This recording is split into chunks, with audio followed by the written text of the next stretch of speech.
2, 3, go.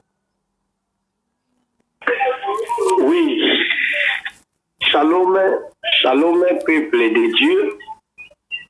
Tokomi na tango na biso oyo tolandaka émission na biso sur le temps de fortification.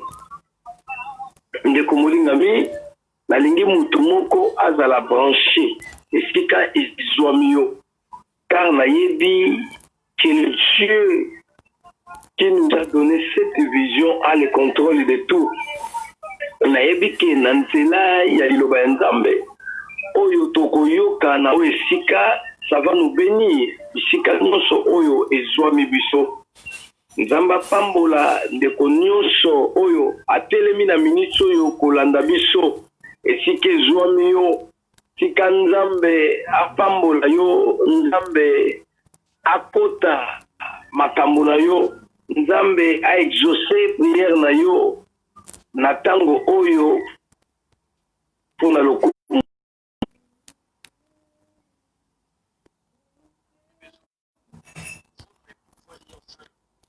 Toki kobondela kotika tango oyo na maboko ya Nzambe pe kotika moma ya parole na maboko ya Nzambe. Que Dieu nous assiste, Saint-Esprit azala guide et témoin na biso du début jusqu'à la fin. Tango oyo tobondeli biso nyonso. Seigneur, topamboli pour na moma kitoko oyo opesi biso Nzambe. C'est vrai que mingi bakanaki bakoma na tango oyo me bazingolu te. Mais na bolingo na yo pe na mawa na yo o permettre biso Nzambe to comme bisusu. Yango to pamboli yo Nzambe. Toyeko rekomande ebandeli pe. Bible zoe bisabiso Nzambe oyo abandi na biso kende kosukisa na biso elongo. Bible zoe ba tout ce que vous lirez sur la terre sera lié dans le ciel. Tofungoli Nzambe moma na biso oyo tango na biso Nzambe yo pe na likolo fungola Nzambe. Tosengi nyonso oyo koleka kati na oyo sikeli kapona lokumu na yo molimo mosantu na yo akamba biso du début jusqu'à la fin. Puissance nyonso oyo koya pona kobundisa biso to repousser yango na kombo na Yesu Kristo. Tozo pambola yo poza Nzambe tondimi ete Nzambe moma ya parole pambola mina yo parce que Bible zolo taisez car moi je vais parler. Nzambe yo puis maintenant esika ezwa place na bomoi na biso na kombo na Yesu nde tobonde na kondima pe tolobi amen. Oui, sans plus tarder tozokota vraiment na message na biso oyo ya pokwa na lelo.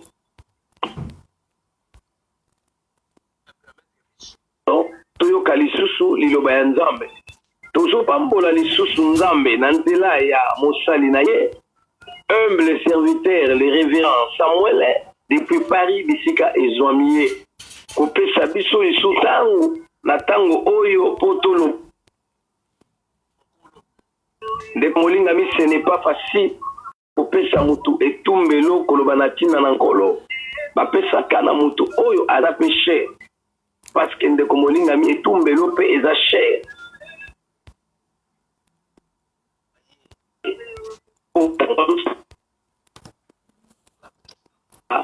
Tobondela tote ya pona lokumu na Nzambe.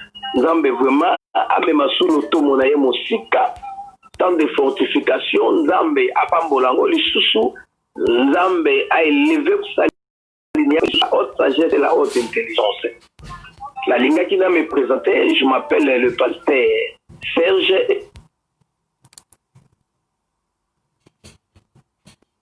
Les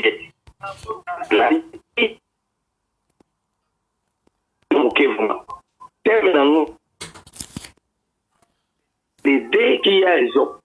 Na bango mibale nani aza na raison. Toujours que ne kotanga vraiment na Ecclésiaste chapitre nango 1 verset nango 15 et toujours lisusu na Luc chapitre 13 verset nango 11 tikino na 17 tosengi na papa na biso Blaise si zwamiye Tangi po na lokumu ya Nzambe, Ecclésiaste chapitre 1, verset 15. Ecclésiaste chapitre 1, verset 15, je lis au nom de Jésus. Ne peut se redresser. Et ce qui manque ne peut être compté. Amen. Hein? Oui. Entre-temps, Papa c'est la biso sous Luc chapitre 13, verset 11, qui nous a dit pour nous le coup Nzambe.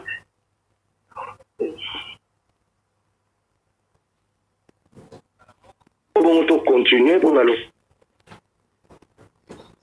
11 à 13. Et voici, il y avait là une femme possédée d'un esprit qui a rendu infirme depuis 18 ans. Elle était probée et ne pouvait pas du tout se redresser. Lorsqu'il a vu Jésus, il lui adressa la parole et lui dit, femme, tu es délivrée de ton infirmité, et il lui imposa le main. À l'instant, elle se réjouissa et glorifia Dieu. Mais le chef de la synagogue, indigné de ce que Jésus avait opéré cette guérison à la foule.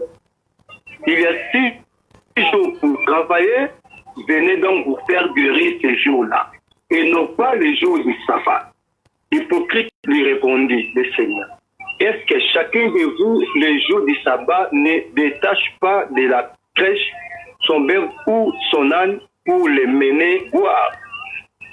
Et cette femme qui est une fille d'Abraham et que Satan tenait liée depuis 18 ans, ne fallait-il pas la délivrer de cette chaîne le jour du sabbat? Dernier verset. Tandis que ses adversaires étaient confus et la foule se réjouissait de toutes les choses glorieuses qu'il faisait. Parole du Seigneur. Amen, amen. Oui, ndeko molingami, je pense que touti kotanga Ecclésiaste, mutu akomaki yango eza roi Salomon. Bible dit roi Salomon qui était le plus azalaki, le plus intelligent.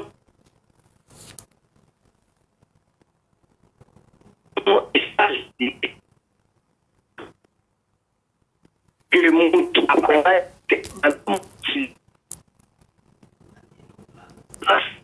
intelligent, Bible lobby, atali amoni na mokili, oyo eza déjà courbé, oyo esi egumbami, ekoki kosembola malisusu te. Donc ce qui est courbé ne peut être redressé.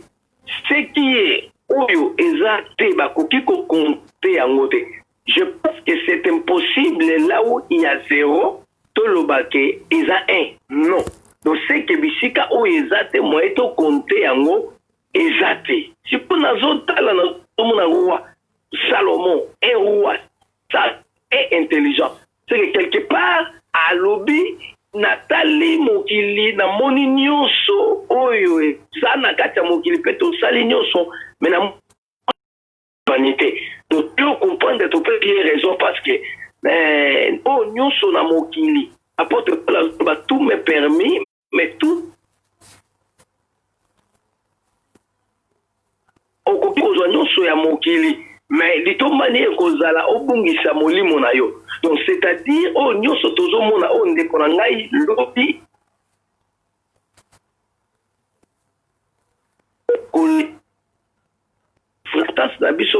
Mais tout ça la futilité ou n'importe quoi. Donc c'est que tout petit raison que tout est vanité. Dans les temps on a vu j'étais tout le temps à prière.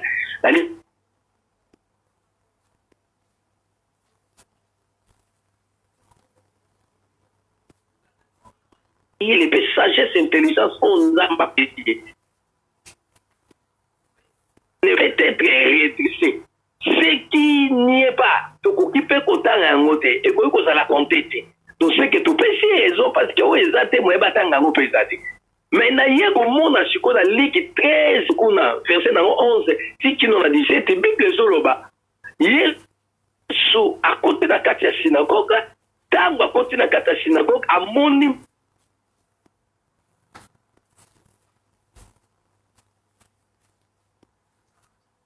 abandaki kotala na se, donc azalaki courbe. Yesu atali ye alobi non, mwasi telema ide na yo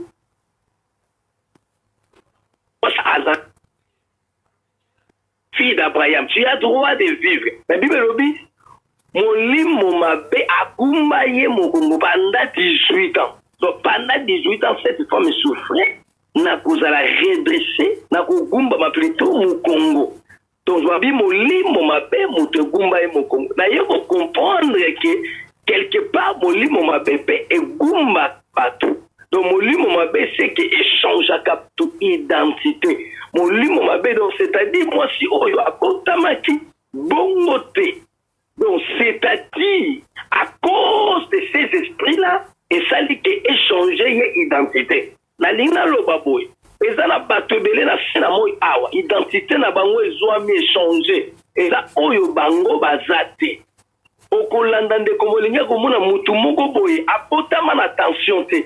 Mais maladie attention et sali ke comme ça y est maladie. Bato ba koma ko benga ye akufa lobi pourquoi parce qu'azobela.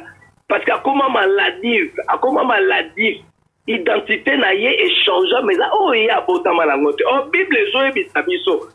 Kuna na instant ke na instant 3 kuna. Et je sais que tous les organisations à tous égards.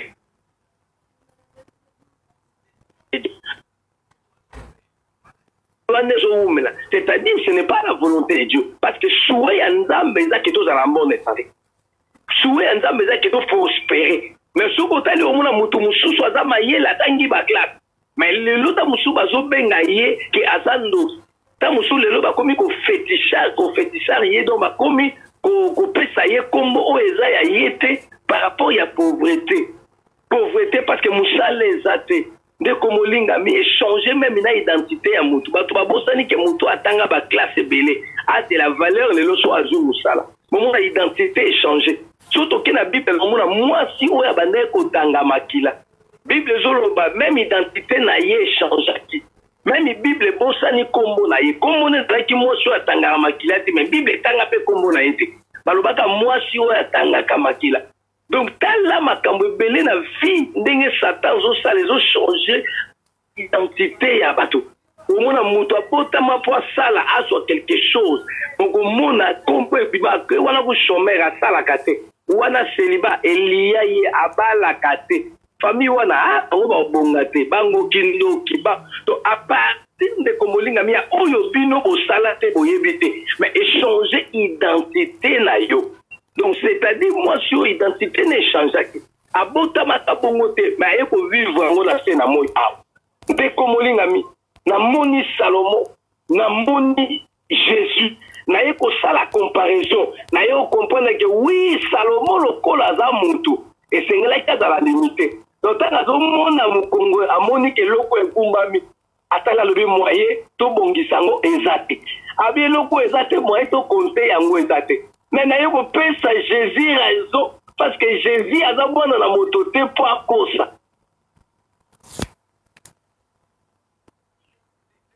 faisait des promesses. Jésus a da oyo akokisaka ba promesse na vie na biso. Donc naye ko mona ta ngoya ye aye ko confondre makanisi ya bato parce que Bible zolo ba nos pensées ne sont pas les pensées de Dieu et nos voix ne sont pas les voix de Dieu. Donc naye ko comprendre que ce que nous pensons ce n'est pas ce que Dieu pense pour nous. Yango moni nzamba zolo ba na matena na yebi lobina. Donc le quoi yo yebi lobite c'est que tikela nzambe ne muto ayebi ni nazo bongisa lobi pour yo. Donc d'ailleurs comprendre que makanisi na biso eza nzambe te. Oyozo kanisa ce n'est pas ce que Dieu pensait pour toi. Dès comme olingami la ligne na yebisa yo Yesu tango akomi moi si wana azalaki une possibilité moi si wana azalaki moi si wana azalaki tout menté mais Yesu azwaki yebisa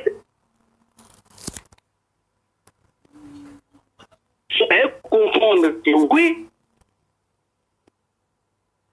Yesu lokola zanzamba boko.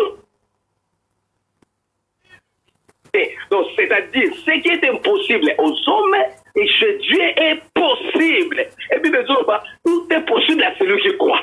Donc, c'est-à-dire de Komoli, mais nous avons un Dieu qui agit dans l'impossibilité. Bisika oyo yozo kokato moni kosuki, omoni maladie elinzoto, omoni ba problème elekelingai. Mais nous avons un Dieu qui est vivant. Nous avons un Dieu qui agit au-delà de nos pensées. Nous avons un Dieu qui est la solution à tous nos problèmes. Dès que Molingami, quel que soit le niveau de problème, nous avons un Dieu capable. Dès que Molingami, qu'on bangelo comme côté. Mais quand la kena Salomon, n'a pas si parce que Salomon les mani. Alors que ce qui est courbé ne peut être redressé. Mais on n'a pas à confondre que ce qui était courbé. Yesu a redressé yango. C'est que pour un problème là, je déclare là où tu es. Si comme ça lit, quel que soit le niveau de problème là, nous avons un Dieu qui a la solution dans tes mains. La solution est là, au nom de Jésus-Christ, maladie, il y a un Dieu qui est capable de te guérir. Bible Sobenga, elle Rafa, le Dieu qui guérit toutes sortes de maladies. Dans ce monde, moi, si Oyotam, Yesu Abiki,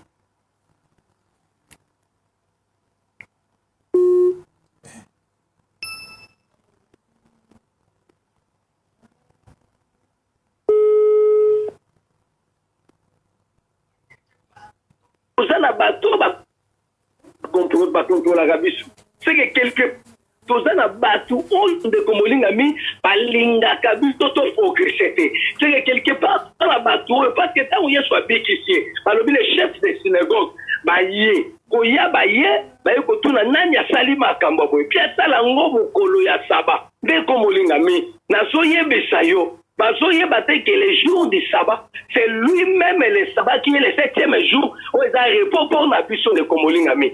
Il y a un de Komolingami, Atana repos, il y a solo. C'est lui qui est le secours qui ne manque jamais au jour de la détresse. Il faut comprendre que Salomon, Adam Moutoufa dans la limité. Salomon, Adam Moutoufa, mon akebisi.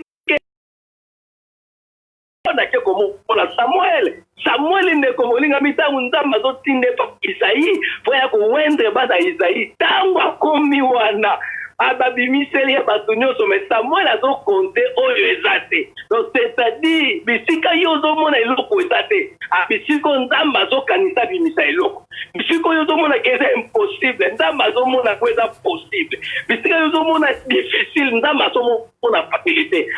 Parce que Ndam mona kaloko la biso. Samuel azota la parole. Mais Ndam azomona apparence, Ndam azomona ndeo ya zata, azomona David o azana kamba. Mais Salomon azoloba oye. Donc Ndam azota lisa ke makanisi da biso bato. Eza ya Nzambe de. Bato bazota la yo bazomona yo, bazota kayo pour ba yebi valeur na yo te. Mais il y a une personne qui connaît ta valeur. On a le créateur qui t'a créé. On a yebi on a komona yo. Quand il se lève, on doit faire les mazates. Et on joue bazolo, mon rédempteur est vivant. Et il se lèvera le dernier. Nani angwazo lingate yo tunga. Nani angwamonyo ye poto faluka. Akomi kuna ndengeni. Amutu aboye tozolo bada komo esu. Akolonga te. Et toko tikele tante. Et comme on linga, plus de gens n'ayez pas pité pour les méchants. Moi, si on a biki donc, c'est-à-dire, bango balinga qui a vivre quand la kata passe, la kata souffrance. Donc, na koko yebisa yo bisike na comme na suka matea na ngai, potokota na prière. Et zana batu et belé ce que soit mi bango, peut-être que si que son bango bazo luka, de comme linga mi malheur na yo. Bazo luka batu na ya comme kuna ndenge ni to songi sa ya zéro. Mais comme linga il y a des sortes de réclamations même dans nos familles.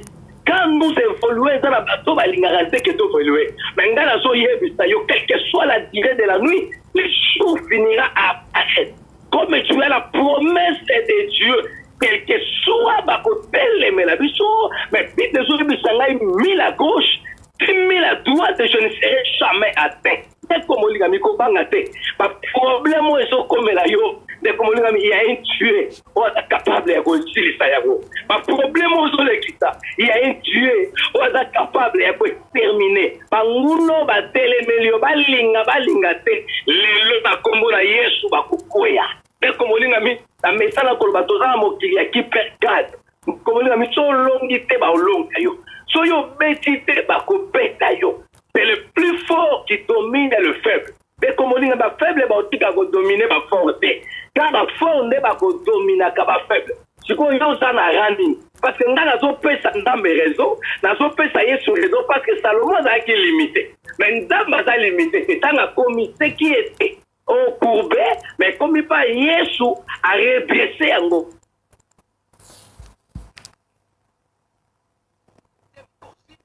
pour la et la ligne là fais le mien, essaye les nôtres. So azana bomo, atika kaba o no sose ba nye pa na ye. O nyo so ye pa na ye, nzambe wana pangusa ka pinzoli ya miso. Na suki awa. Quel est ton problème? Problème ni ozo mona ke comme possible pas nzambe. Problème ni omoni ke zo simate. Nous avons un Dieu vivant. Nous avons un Dieu réel. Nous avons un Dieu qui agit comme Olingami. Ne sois pas désespéré. Bible lobi, il ne déçoit personne qui est venu à lui. Na monate oya poussa na permettre na ya yo ki samasoni. Ne comme Olingami batu bazo za limité. Yango bazo calculer yo. Batu baza limité. Yango ba mona lokwa yo suki. Batu baza limité. Yango ba olinga ba changer identité na yo. Ah mais loba nzambe wana kufa. Son nzambe zo sambela za bomoi. Ba kokate ko changer identité na yo. Ba kokate ko pesa yo kombo ko lata yo. So ina kita kombo moko elata ki yo kakufa lobi. Ya bala kata bota kate. Ba changer yo identité lokola mwasi wana. Alelo na kombo na Yesu ezokoya. Tozokoa au miracle. Parce que Bible lobi voici le miracle qui accompagneront ceux qui auront crié à mon nom. On est comme Olingami. Le miracle est là. Eux devant toi. Ce qui est là, on dit, Makambo to loka wesita. Ndeko Olingami, tu seras béni et ozo lo keko pesa melayo. Donc c'est-à-dire, na Salomon, lokola muntu, na Yesu lokola nzambe, na la pesine nzambe raison, parce que nzambe a dembana li.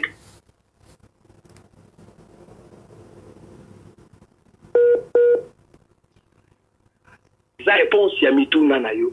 Ndeko Olingami, tala bisika ni nezwami. Bisiko bazomona eloko te menzamba bazomona eloko pona yo. Bisika bazomona inutile menzamba bazomona utile. C'était le 6e jour de Komolingami. Son a ten agent de hormone que les 6 bases de Komolingami qui étaient négligées à la purification de même pour les juifs. Et ça qui n'a tinate. Or nazomona de Komolingami ce qui était inutile et comme utile. Donc de Komolingami baboya ki yango. Bande ko sokola maboko me kolwana yango nde comme ki vino. Ya malamu oyo batu bamelaki batiaki yango na kati ya basani wana. Donc pour te dire que ce qui était inutile et pas ensemble deviendra utile.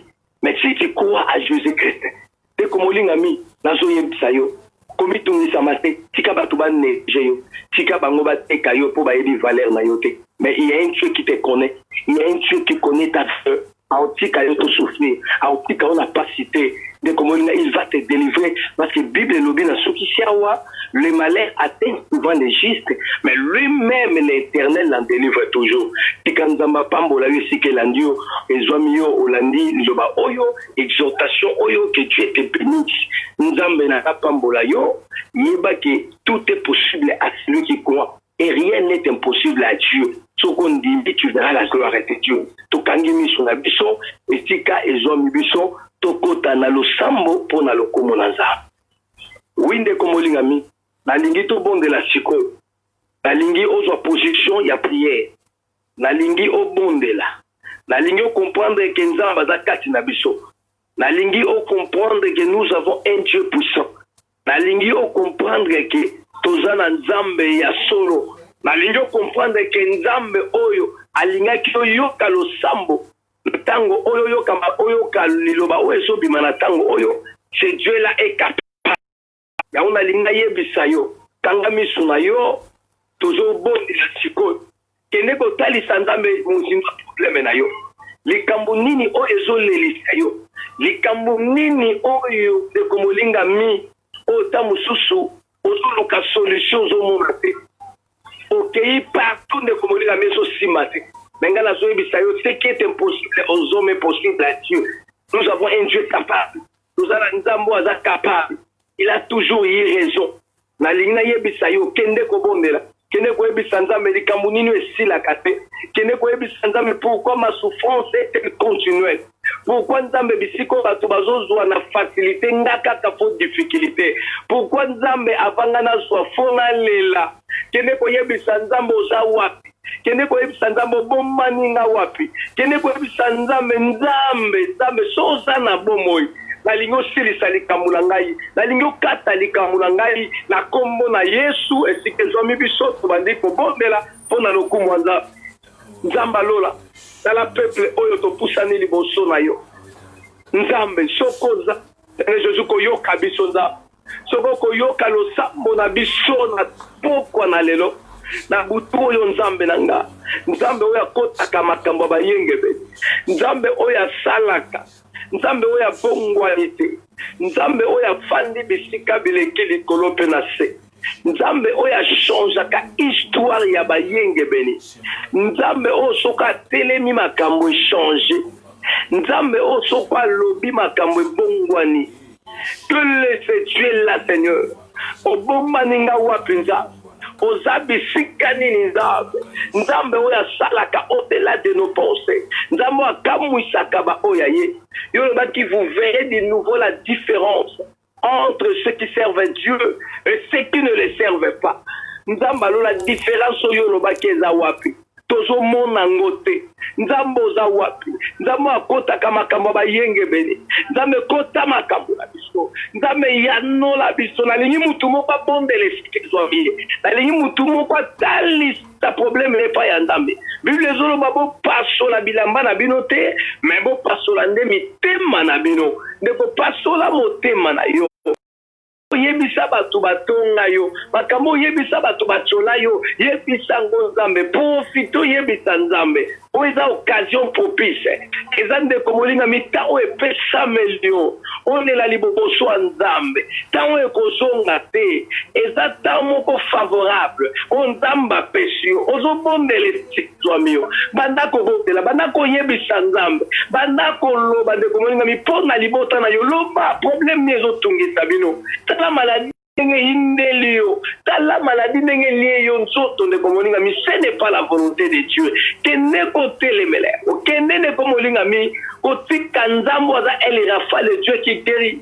Nyabikisa yo ndeko molinga mi, tala ndeko molinga mi, bondela esika ezwami yo, ozobondela, bondela yebisa Nzambe, yebisa Nzambe likambo na yo, yebisa Nzambe problème na yo, yebisa Nzambe nini ezolelisa yo, yebisa Nzambe problème ango eza nini, yebisa Nzambe oza wapi, yebisa Nzambe akotaka makambo bayengebeni akota makambo na yo. Bible ezoloba même dans les déserts, je tracerai un chemin nouveau pour toi. Sika Nzambe na nga trace chemin sika pona yo. Et sika nyonso eswami yo, ozolanda losambo Nzambe yoka yo, Nzambe yanola yo, Nzambe akokisa posa motema na yo. Kota vraiment na profondeur. Dieu a besoin de ta prière. Nzambe azotepela na losambo yo ozosala, Nzambe azotepela ndenge ozobondela, Nzambe azala posa maloba na yo. Ayoyebisa Moïse alobi yebisa peuple Israël na kosala onga na koyoka na matoi na nga bango koloba yango nde nga na kosala. Yebisa Nzambe, Nzambe azoyoka yo, yebisa Nzambe, Nzambe azoyoka yo, yebisa Nzambe, Nzambe wana azoyoka yo, yebisa Nzambe, yebisa Nzambe. Aza Nzambe akosaka te, aza Nzambe afandi bisika bileki likolo mpe na se, akosa Isake te, akosa Jacobe te, aotikala mpe kokosa yo te. Bondela esika ezwami yo, ozoyebisa posa motema no eza nini, yebisa Nzambe. Loba Nzambe ta bachange nga, Nzambe ta bachange identité na nga, Nzambe tala babengi nga akufa lobi, Nzambe ta babengi nga ya balaka te, Nzambe ta babengi nga botaka te. Nzambe oza wapi? Yo lobi na mboka na yo ekomba kozala te. Nzambe oyo tomona bikomba babota Nzambe, Nzambe oyo tomona bato maladi babika, Nzambe oyo tomona Nzambe moto azalaki na pasi otombola ye okomisa ye moswi. Nzambe azwa Mefiboshete na Lodeba oyo koleisa ye mesa moko na roi David Nzambe. Toi tu as le pouvoir de changer mes données. Nzambe lolo za wapi? nzambe kota makambo langa nzambe bundela ngai yebisa nzambe alongela yo liboso ya banguna na yo ozoyebisa nzambe loba nzambe tane bazotsola ngai loba nzambe tane bazoseka nga yebisa nzambe tala ndenge epasi eyindeli ngai nzambe oza wapi yebisa nzambe oza wapi nzambe akotaka makambo bayengebele nzambe achangeaka histoire ya bato nzambe estce okochange histoire na nga te nabeta lisolo mosusu nzambe okochange histoire na nga te na change priere yebisa nzambe ndeko molingami yebisa nzambe probleme na yo yebisa etalisa yazoyoka yo. Il est le Dieu tout-puissant. Il est le Dieu qui pourvoit à tous nos besoins. Il est le Dieu merveilleux. Il est miraculeux. C'est lui qui ne change jamais. C'est lui qui est le même hier, aujourd'hui et éternellement. C'est lui qui dit un mot, les choses s'accomplissent. C'est lui qui dit un mot, les choses arrivent. Nanya zalokola yo. Epananga nga kabondele tikezo miyo bondela ndeko molinga mikota vraiment na bozindo kota na bozindo nzamba zoyoka yo nzamba zoyoka yo nzamba zoyanola yo yebisa nzambe ndeko molinga mitala identité balatisio nanya latisio kombo wana banda kolongola identité wana longola kombo wana osolongola ngolo banda solongola kombo ba pesanga ya maladie falobi kombo bapesanga balaka te kombo bapesanga ya kobonga te kombo bapesanga o balatisanga Bible ezoloba toute semence que mon père n'a pas planté sera déracinée alebanda ko déraciné ozo déraciné yango ozolongola longola ndeko molingami maske nyonso bakoki kolatisa yo po elongola bolamu liboso na yo oyo nyonso bakoki kolatisa yo lokola semence moko boye ekimisaka lipamboli ozobondela toujours ozolongola ngo liboso na yo na kati ya famille na yo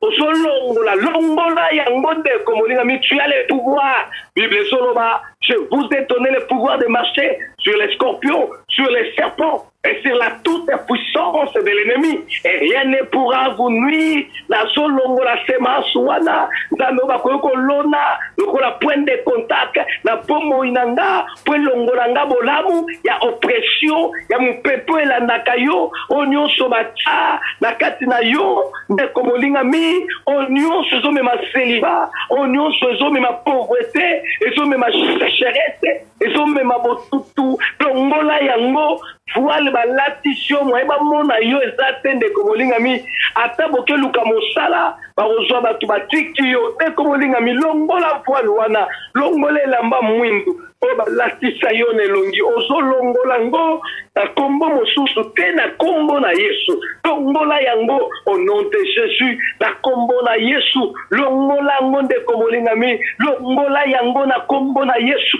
nazolongola maske nyonso oyo bakoki kolatisa nga na elongi elamba nyonso oyo bakoki kolatisa nga ya mwindu po elongola bolamu ekimisa bolamu ekimisa bachance na vi na nga emema difficulté na longoli yango na kombo na yesu ekosimba te au nom de jésus na kombo na yesu nazolongola yawe oppression nyonso mopepe nyonso oyo ezolanda nga père de gloire au nom de jésus nazolongola ngo nazobenga kananga au nom de jésus voile ezozinga nga moyeba mona nga te mpo basalela nga bolamu nazolongola ngo na kombo na yesu nzambe oza wapi nzambe akotaka makambo ya bato nzambe kota makambo na biso nzambe nalongoli obstacle nyonso liboso na nga au nom de jésus na kombo na yesu au nom de jésus nzambe banda kolongola maloba nyonso elobama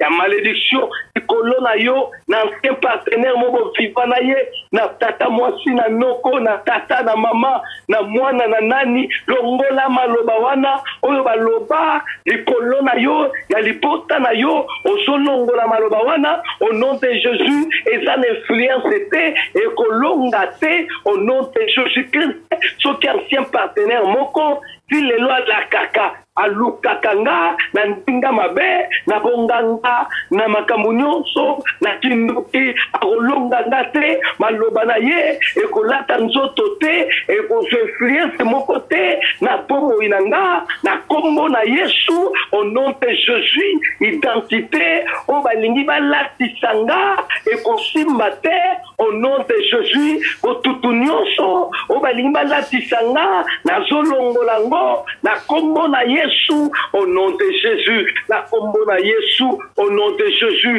ekosimba te na kombo na Yesu au nom de Jésus longola yango ndeko molingami na kombo na Yesu ya kombo na Yesu tozokende tozomatamata lisusu alebanda kotelemela banani oyo bayeba telemela lipamboli na yo lokola bachef ya synagogue baye kotelemela Yesu osali makambo boye mpo na nini banda kotelemela bango bao nyonso baza liboso na yo na destine na yo bazolinga yo progresse te bazolinga yo kende liboso te bate mot de contrôle bate mot de poursuite ale longola bango na nzela na yo na destine na yo longola bato mabe nyonso bazala kati ya famille bazala na entourage bazala bacamarade bazala bandeko longola bango ale mata lisusu au nom de Jésus kende lisusu ndeko molingami ale banda kolongola nazolongola bato mabe nyonso nzambe na kata destine na nga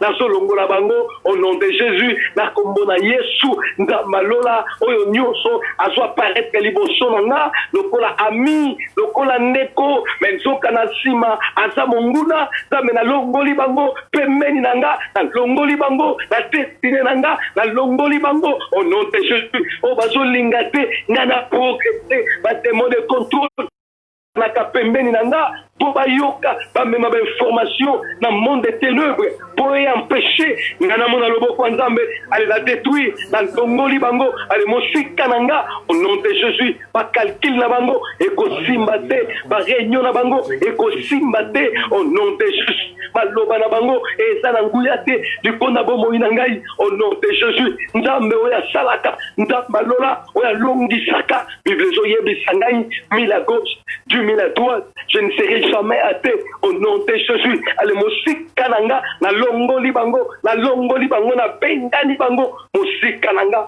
na kombo na Yesu au nom de Jésus na kombo na Yesu au nom de Jésus nzamba lola batemon de poursuite batemon de contrôle nyonso bayaka po bafrene to babloke makambo na ngai baza na nguya te bakolonga ngai te na kombo na Yesu Kristo na proclamer gloire et victoire na yo na bomoi na nga sur tous les plans na libota na ngai au nom de Jésus que nous avions ainsi prié et nous déclarons merci Seigneur Jésus totondi nzambe oya yoki losambo na biso totondi nzambe oya yanoli biso topamboli butwa lelo na kombo na Yesu tobondeli biso nyonso nzambe topamboli yo poza malamu nzambe topamboli yo parce que lingai mokolo boyeleka boye mokolo yo nzambe topamboli yo parce que yoki losambo na biso merci parce que yanoli biso topamboli butwa lelo ezala butwa kimia ezala butwa mapamboli esika elali biso bibelobi l'ange de l'Éternel campe autour de ce qui est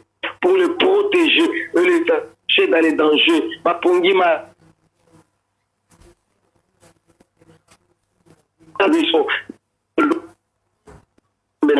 vers de gloire tokolala na kimia ya bakoshema ya souci ya inquiétude nyonso insomnie nyonso visitation sorcellerie satanique to repousser yango osika na biso na kombo na Yesu tondimete maloba toyoki pe epamboli biso elosambo tosali tosele yango na kati ya makila ma Yesu et to déclarer yango Père de gloire irrévocable na kombo na Yesu nazo déclarer nzambe pe na liste oyo tsaki pona opambola bana ona butwa lelo kombo na biso ezanga te tondimi ete nzambe topambola mina yo au nom de Jésus que nous avions ainsi prié et to déclarer amen nzambe apambola biso nyonso oyo tolandi prière pe maloba na ye na pokwa lelo tika nzambe akota makambo na bino nzambe masomo sali na Révérend Samuel Musika je pense que tokutani sur lobi na ngonga oyo pona ko kaliloba